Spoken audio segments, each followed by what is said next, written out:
اندلس کے جنوبی حصے البشارات کے کوہستانی سلسلے میں ایک چرواہا ہاتھ میں چھڑی لیے ایک چٹان پر بیٹھا تھا۔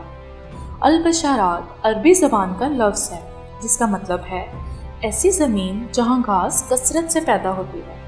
یہ گرناتا شہر کے جنوب میں اندلس کا سب سے مشہور اور خوش منظر علاقہ تھا۔ یہاں کے مسلمان باشندے بڑے جنگجو اور دلیر تھے۔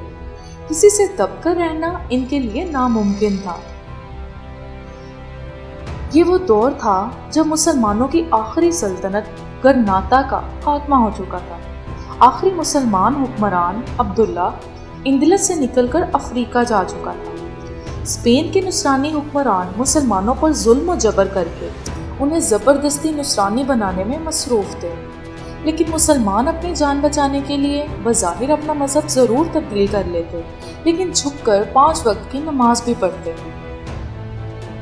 وہ چرواہا جو چوٹی پر بیٹھ کر کسی کا شدت سے انتظار کر رہا تھا، اس کا نام منظر بن زبیر تھا، جو 2 راہبوں کی آمد کے انتظار میں تھا۔ تبھی وہاں 2 راہب آئے جو کہ خیر الدین بارباروسا کے ساتھیوں میں شامل تھے۔ تو چرواہا انہیں قحطانی سردار کعب بن عامر اور عدنانی سردار سعد بن سلامہ کے پاس لے گیا۔ دونوں سرداروں نے خوب آپ دیدہ ہو کر دونوں راہبوں کو اپنی آپ بیتی سنائی کہ کیسے وہ کسی فرشتے کے آنے کا انتظار کر رہے ہیں جو انہیں غلامی کی زندگی سے نجات دلا سکے۔ پھر ایک سردار نے کہا، تم ہمیں خضر خیر الدین بارباروسا کے بارے میں تفصیل سے بتاؤ۔ چھوٹا راہب حسن کرسو تھا جو کہ ایک پکا اور کٹر مسلمان تھا، جو کہ دونوں سرداروں کی یہ بات سن کر پہلے تو کچھ دیر خاموش رہا، پھر اس نے سرداروں کی طرف ایک نظر دیکھا اور کہنے لگا، میرے محترم سردار، خیر الدین بارباروسا لیسبوس میں پیدا ہوئے۔ ان کا اصل نام خضر تھا اور ان کے والد کا نام یعقوب تھا۔ یعقوب کے 3 اور بیٹے تھے جو کہ خضر سے بڑے تھے۔ سب سے بڑا اسحاق، پھر الیاس، پھر اوروج اور پھر آخر پر خضر۔ خضر سے پیدا ہوا تو تینوں بھائی ملاح کا پیشہ اختیار کیے ہوئے تھے۔ خضر بچپن میں کمہار کی بھٹی پر کام کیا کرتا تھا۔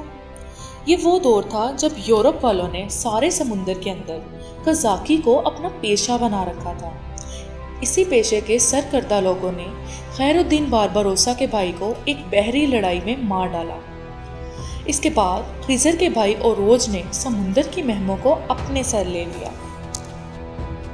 اوروج ایک بہترین ملاح تھا اور اس کی داڑھی شعلے کی طرح سرخ تھی، اس لیے اوروج کو بارباروسا کا نام دے دیا گیا۔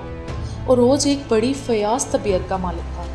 ہسپانیہ کی جنگوں میں پہلے اس کا ایک ہاتھ کٹ گیا اور پھر وہ بحری قزاقوں اور ہسپانیوں سے جنگ کرتا مارا گیا۔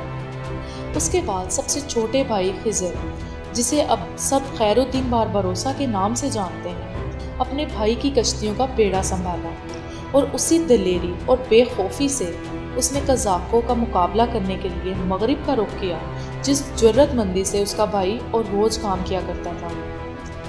اب ہر کوئی بارباروسا کا دشمن بنا بیٹھا ہے، جیسے کہ ہسپانوی سالار مونکٹ، نیون جزیرے کا کماندار ڈان مارٹن، افریقہ کے جنگجو قبائل کے سردار عبدالعزیز اور احمد بن قاضی وغیرہ۔ بارباروسا کا سب سے بڑا دشمن پیونش کا مسلمان حکمران حسان۔ ساری کہانی سننے کے بعد راہب کہتا ہے، اب میں ساری داستان سنا چکا، لیکن اب یہ بتانا چاہتا ہوں کہ ہسپانیہ کے جو حالات ہیں انہیں مد نظر رکھتے ہوئے خضر خیر الدین بارباروسا چاہتے ہیں کہ جو مسلمان عیسائیت قبول نہیں کرنا چاہتا اس کے ساتھ کوئی زبردستی نہ ہو۔ اس لیے ایسے مسلمانوں کو ان سرزمینوں سے نکال کر افریقہ پہنچاتے رہیں گے، اور اس کام کو ہم اپنا ملی اور قومی فرض جان کر کریں گے۔ اور مجھے یقین ہے کہ اس سلسلے میں آپ دونوں سرداران ہمارے ساتھ پورا تعاون کریں گے۔ حسن کرسو کی یہ ساری گفتگو سننے کے بعد دونوں سرداران اور چرواہے کی آنکھیں نم ہو گئیں، اور سردار کعب بن عامر کہتے ہیں، آج سے تمہاری حیثیت میرے بیٹے کے جیسی ہے۔ تم جب بھی یہاں میرے محل آؤ گے تو بالکل ایسے ہی جیسے میرے بیٹے ہو، اور میں تم سے وعدہ کرتا ہوں کہ مختلف علاقوں کے لٹے پٹے مسلمان جب بھی ان علاقوں کا رخ کریں گے تو نہ صرف ان کی حفاظت کی ذمہ داری ہماری